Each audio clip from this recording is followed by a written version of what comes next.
Bonjour à tous, bienvenue pour ce nouvel épisode de Portrait de Manip. Alors aujourd'hui, on reçoit Alice Courbet.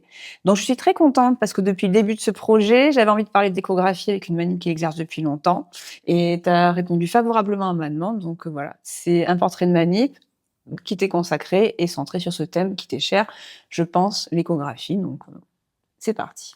Bonjour Amélie. Donc première question que tu connais sans doute, manip, vocation ou hasard?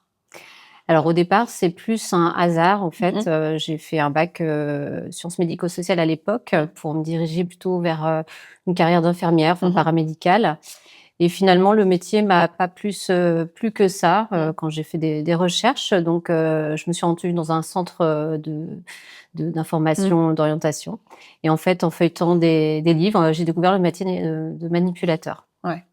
Voilà. Et Donc c'est vrai, ce qui m'a plu, c'est que ça lie d'un côté la technique et également le soin qui m'attirait au départ. ouais, donc un heureux hasard comme beaucoup de nos invités Voilà, souvent, c'est ça ça, se finit comme ça. c'est ça. Donc ta particularité, c'est que bon, tu es manip, comme toi, enfin comme tout le monde, comme moi notamment, mais assez tôt après ton diplôme finalement, tu as passé, l'examen du DU d'acquisition en échographie. Donc pourquoi? Comment ça t'est venu? Parce que tu exerces depuis plus de 10 ans, plus de 15 ans, donc comment ça Oui. t'est venu à l'époque? On en parlait un petit peu moins, c'était un peu moins médiatisé. Alors, bah, c'était un heureux hasard. En fait, j'ai un de mes anciens Ouais. collègues qui travaillait à l'époque sur Paris, Mmh. qui faisait de l'échographie avant l'autorisation du DU d'échographie, d'acquisition. Et donc, à partir de 97, en fait, le manipulateur n'avait plus le droit de recueillir le signal en échographie. Mmh. Donc, ça a été compliqué pour beaucoup Ouais. de petits centres, des hôpitaux satellites notamment. Et mon collègue donc est venu de Paris sur Le Mans et il a toujours eu ce projet de redévelopper l'échographie. Et grâce à nos médecins Mmh. sur place, en fait, quand il a entendu parler du projet du DU d'échographie, on s'est inscrit la première Ouais. année. Oui, oui, rappelons qu'effectivement, donc le MANIC qui fait de l'échographie, c'est pas une nouveauté. Il y a le DU qui existe depuis 15 ans, mais avant tout ça, dans les années, siècle dernier, on avait des MANIC qui pratiquaient avec un cadre, plutôt flou, on va dire Ouais, et ouais, c'est voilà. ça. C'était toléré, en fait. Ouais, Il y avait pas de ouais, texte de loi qui stipulait qu'on ne ouais, pouvait pas faire d'échographie. Donc, les manipulateurs étaient formés, mmh, encadrés par des médecins, mais il y avait pas une formation voilà. initiale avec un diplôme à l'issue. Donc formation que tu as intégrée et qui dure combien de temps pour rappeler, Alors, la formation, elle dure 1 an. Ouais. Alors, c'est pas 1 an en continu. En fait, Mmh. c'est des systèmes de modules. Il y a un premier module de physique que l'on fait aussi avec les médecins. Mmh. Donc, à l'issue de ce module, qui est sanctionné par une pratique Mmh. et un examen théorique, Ouais. on accède à des modules d'acquisition Ouais. spécifiques là pour le manipulateur. Donc, à l'issue de ce module, il faut avoir 50% des points pour accéder. Mmh. On a un module d'acquisition abdominopelvien Oui. et un module superficiel Doppler, thyroïde. D'accord, OK, et je suppose que tout ça, ça s'appuie sur du terrain, sur des stages, sur de la C'est ça, pratique, c'est voilà. ça. Chaque module, c'est à peu Mmh. près 3 jours de cours sur place. Ouais. Et ensuite, il y a 2-3 semaines de stage, en fait, Mmh. alors sur différents sites. Ça peut être en Ouais. CHU, dans le privé également, pour chaque module, en fait. Et on a 9 semaines de stage au moins Mmh. sur la fin de cette période pour justement pratiquer sur site. Mmh. Et à l'issue, on a un examen pratique et théorique pour Ouais. chacun des modules. Ouais, ouais, et du coup, ouais, sur les sites, quand tu es stagiaire, en fait, tu croises, bon, des médecins qui te forment, bien sûr, tu as d'autres manips avec toi? Tu as des internes? Tu es souvent toute seule sans formation sur Alors, site? Vous nous, c'est vrai arrivez que à vu que ouais. c'était la première année, il n'y avait Ouais. pas spécialement de manipulateurs qui étaient Mmh. diplômés. Mmh. J'ai quand même été encadrée par des manipulateurs Ouais. qui exerçaient déjà depuis des années, mais qui avaient pas, enfin, qui étaient en train de passer aussi cet Ouais. examen. Mais on a été essentiellement encadrés par des radiologues Ouais. et par des internes. Et alors toi, qu'est-ce qui t'a fait choisir l'écho plus que le scan, plus que l'IRM et enfin, quelle la relation au patient, la technique, Alors, déjà, avant de Ouais. pouvoir faire ce DU d'échographie, il faut avoir 2 ans d'expérience Ouais. professionnelle. Ouais, Donc, ça avoir travaillé. nécessite forcément d'avoir mis un pied dans une imagerie. Mmh. Moi, je faisais déjà du scanner et de l'IRM, Ouais. un petit peu d'interventionnel. Donc, c'est vrai que c'est important de faire de l'imagerie en coupe pour avoir cette approche Ouais. de l'imagerie en 3D, Ouais. hein, en échographie. Et bah, c'est vrai que mon collègue était très passionné en fait par l'échographie et il m'a vraiment Tu as transmis le pris en feu. main. Ouais, ouais. Ouais. Je suis venue avec lui en fait avant de Ouais. m'inscrire au DU pour voir un petit peu ce que c'était que Ouais. l'échographie. Et c'est vrai qu'il m'a transmis cette passion. Et ce que je trouve très intéressant, c'est qu'on est vraiment acteur du début à la fin Ouais. sur cet examen.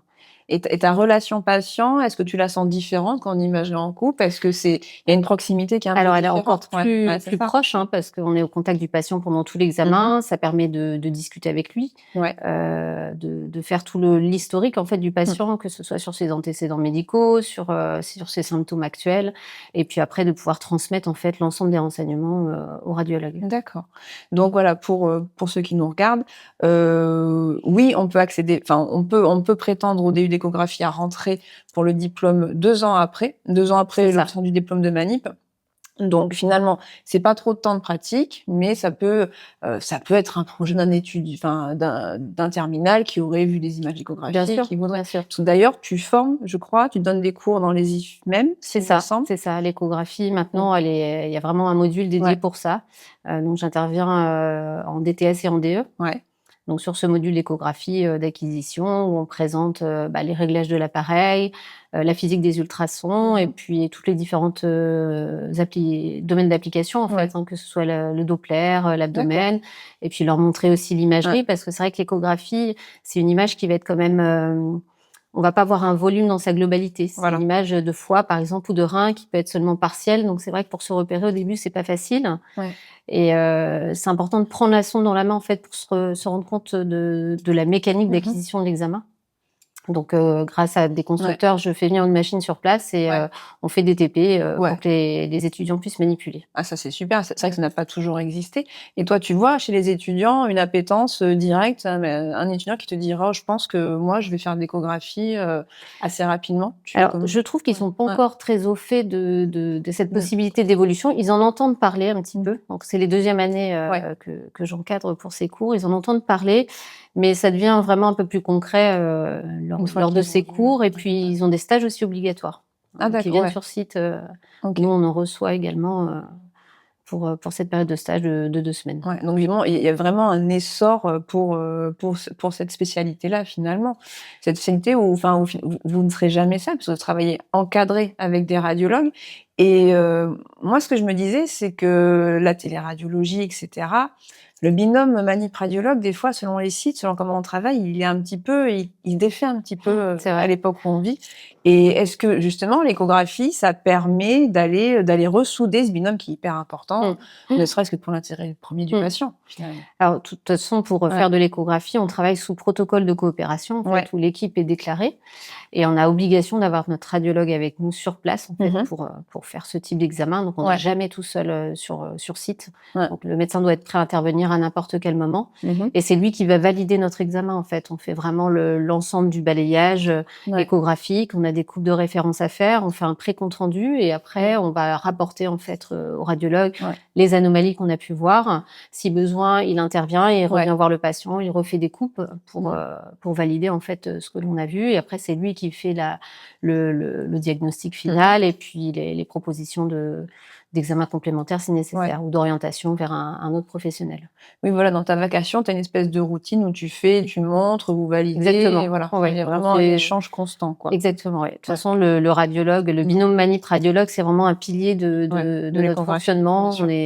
Enfin, on travaille, on est sur des bureaux mitoyens Ouais. et en fait, c'est très fluide, hein. Le médecin, lui, soit est en vacation Mmh. d'échographie, parfois il fait de la téléinterprétation sur les Ouais. scanners ou les IRM Mmh. et il est disponible pour intervenir à chaque moment, soit pour revoir le patient, soit Ouais. pour valider notre examen. Oui, voilà, parce que les protocoles de coopération sont maintenant validés, C'est ça, validants, encadrés, enfin, il y a pas voilà. c'est ça.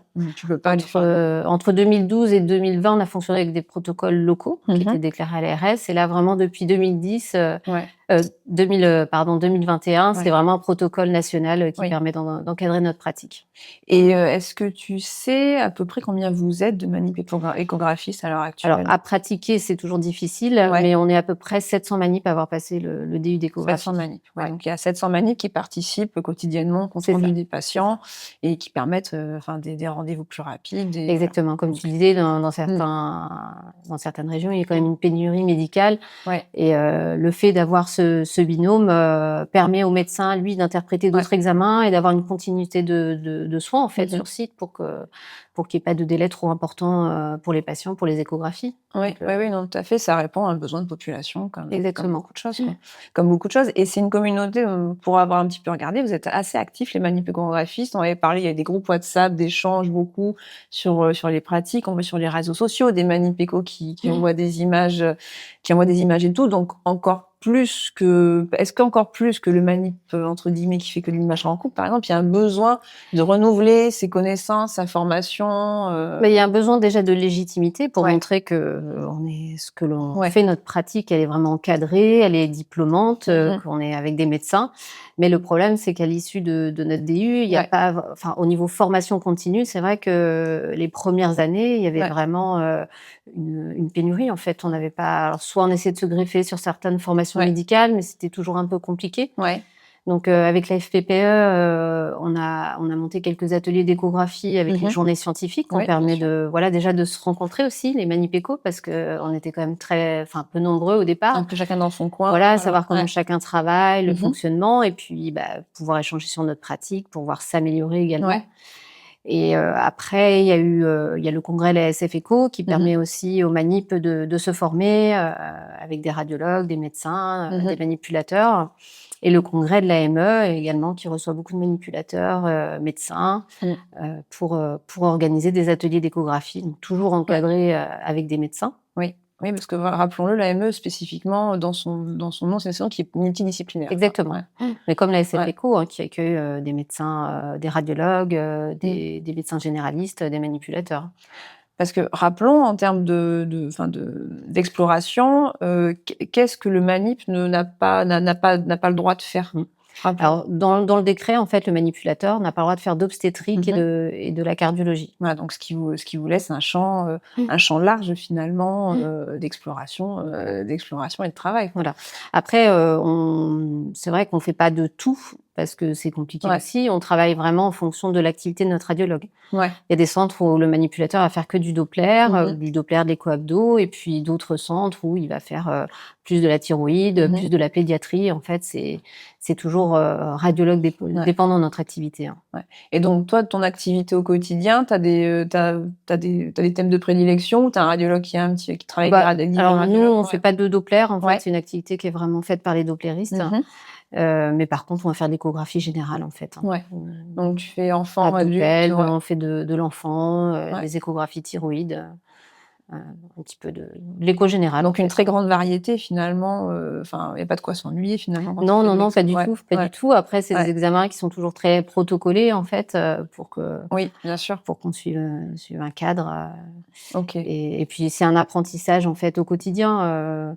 La confiance avec le radiologue, elle va s'installer au fur et à mesure des mois et des années aussi. Donc, il nous laisse aussi un peu plus d'indépendance une fois que cette confiance est là. Tout à fait. C'est vrai que quand on sort du DU d'échographie, on peut pas dire qu'on est tout de suite autonome. On a les bases, on a la technique, mais après, il faut voir de la pathologie, il faut faire de l'acquisition, apprendre la technique, améliorer nos examens par différentes... par le quotidien, par nos radiologues aussi qui vont nous apprendre aussi plein de choses. La pathologie, on n'a pas la même formation qu'eux au niveau médical. Donc, je pense qu'il faut vraiment 2 ans d'expérience pour pouvoir commencer à se sentir vraiment à l'aise en échographie. Un bel exemple de travail d'équipe et de progression dans le temps d'une activité qui remplit tes journées. Et tu fais que de l'écho à l'heure actuelle? Non, je fais encore de l'imagerie. Et j'aime bien aussi parce que ça permet de suivre certains examens. C'est intéressant, ça. Suivant ce que l'on va trouver. En fait, on va prescrire un scanner ou une IRM. Et donc, ça permet d'avoir accès au PACS ou de retrouver ces patients-là sur mes vacations d'imagerie. Et donc, c'est intéressant d'avoir ce suivi-là. Oui, non, comme tu dis, c'est intéressant. Ça vient compléter la panoplie des manips. Et effectivement, est-ce que selon toi, d'ici quelques années, ce statut de manip-écho, donc par rapport à la pratique avancée qu'elle représente, est-ce que ça peut rentrer comme une spécialité immédiate du manip sortie d'école? Est-ce qu'il y aura toujours besoin de ça pour toi? Après, je pense qu'il faudrait que ce soit une formation un peu plus spécifique. Ouais, si bien vraiment sûr, il y a toujours besoin. l'étudiant voulait Ouais. se former uniquement à l'échographie sans passer par la fac Voilà. de médecine, en fait.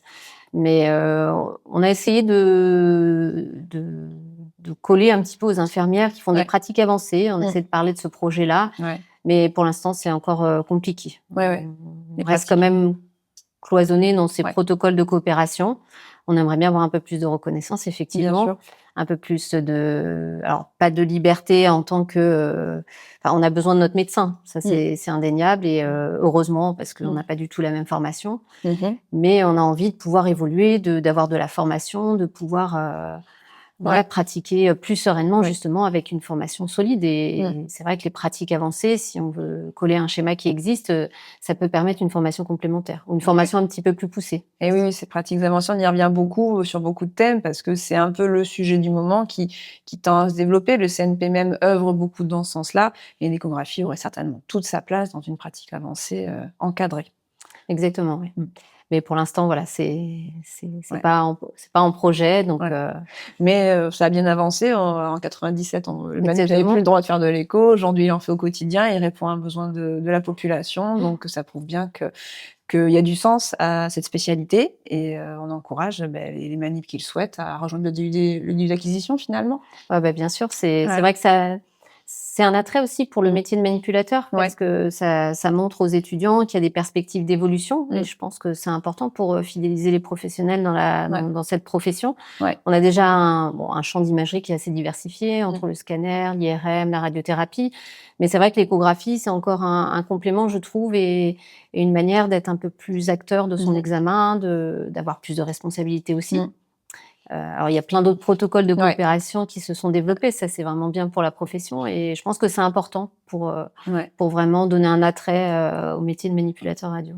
Enfin, en tout cas, tu le défends très, très bien. Et c'est vrai que oui, on aurait envie d'aller jeter un œil du côté de l'écho pour ceux qui ne l'ont pas encore fait. Donc, Anis, je te remercie beaucoup. Merci à toi, Méline. Longue vie à l'écho des manips. Et on espère que ça va inspirer beaucoup de gens. Merci beaucoup. Merci, Méline.